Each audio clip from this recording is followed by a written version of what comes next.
Hello everybody.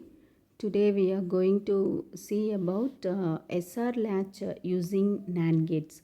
First of all, what do you mean by latches means? It's a digital circuit which helps to hold a single bit of information and it acts as a memory element. Okay.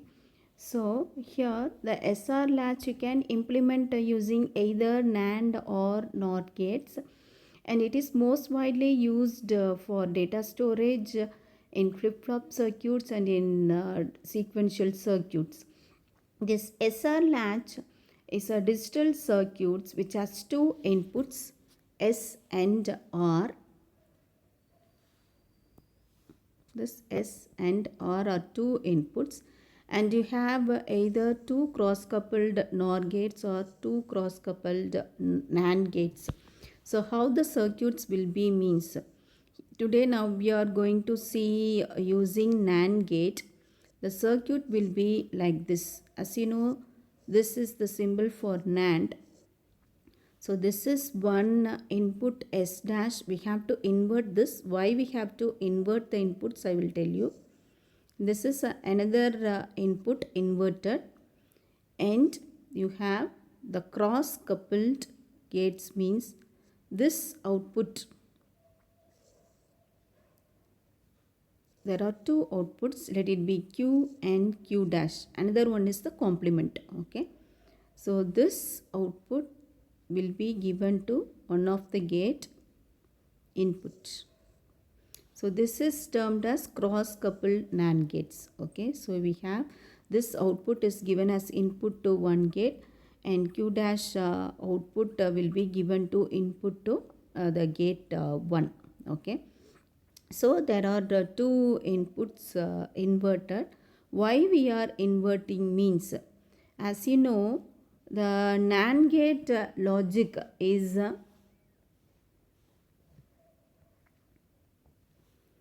what is NAND gate logic? This you have to know. If there are two inputs, what are the combination? 0 0 0 1 1 0 1 1, and what is the output? Always for NAND gate, if any one of the input is 0 means it is 1, and for 1 1 it is 0. So it is when 1 is active low, the output is 1. So that only here we are inverting it. Okay, the inputs we are inverting. Now we will see one by one the SR latch and what will be the, as you know, if the S2 inputs are there means there will be 2 square 4 combinations of output. So one by one we will see.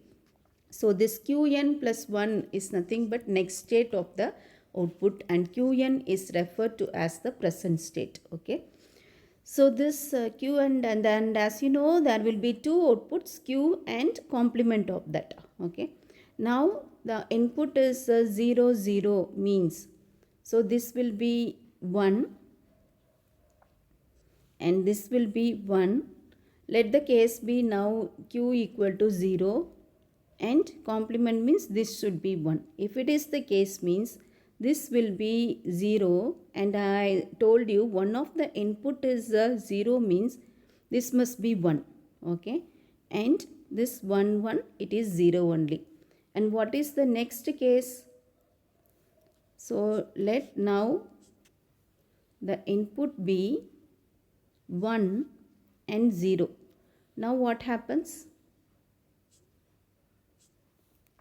Now also here one of the input is 0, so this must be 1, and this is 1, so this is 0.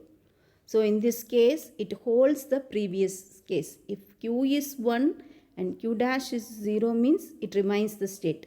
If Q is 0 and Q dash is 1, it remains the same. So in this case, if S0 and R0 means next state Qn plus 1 will be the previous state Qn itself. Okay. Now we'll see the next combination 0 1. Okay. So 0 1 means this must be 1 because inverted 1. S dash means inverted. R is 1 means here it is 0. Now what happens if it is here So one of the input is 0 means always this will be 1, I have told you. Yes. So whatever the value of this one, this must be always 0 and 1 only, because r dash is always 0. So this must be 1, and this is 1 means this will be 1, 1 will be 0. You should keep it in mind, this NAND logic will. Okay. This NAND logic should be thorough. So 0, 1, that means what? So q, if it is 0, 1 means always qn plus 1 will be 0. And what is the next case? Next combination is 1, 0. That means s dash is 0 and r is 1. Okay. In this case, what happens? If let the q be 1 and q dash be 0. Okay. So what happens here? Here one of them is 0 means what? Always this will be 1 and this will be 0. Yes. So if it is also, if it is a 0 and 1 means, so since it is 0, this becomes q equal to 1 and q dash is 0. Okay. So always if a 1 0 combination, qn plus 1 will be 1. Okay. And then next is, if the combination is SR is 1 1, what happens? What is qn plus 1? So S dash is 0, R dash is 0, and if one of them is 0 means whatever the value of this one, this input, this remains 1. This is not the case. If q is 1 means q dash must be 0. But here if if one of the input is 0, this will be always 1. If this is 0 means and this will be always 1. So it is an invalid one and it is not allowed. Okay. So now we will see what is the truth table of this SR latch. If it is 0 0 means, okay, it remains the previous state, so it acts as the memory state. It holds the previous state. If it is 0 1 means, okay, what happens? This is 0, so and reset state, this one is reset state. And if it is 1 0 means it will be 1, so it is the set state. And what happens if it is 1 1 means it is invalid. So this is the truth table for SR latch. So this 1 1 is not allowed, it is act as an indeterminate one. So that's all about SR latch. Thank you.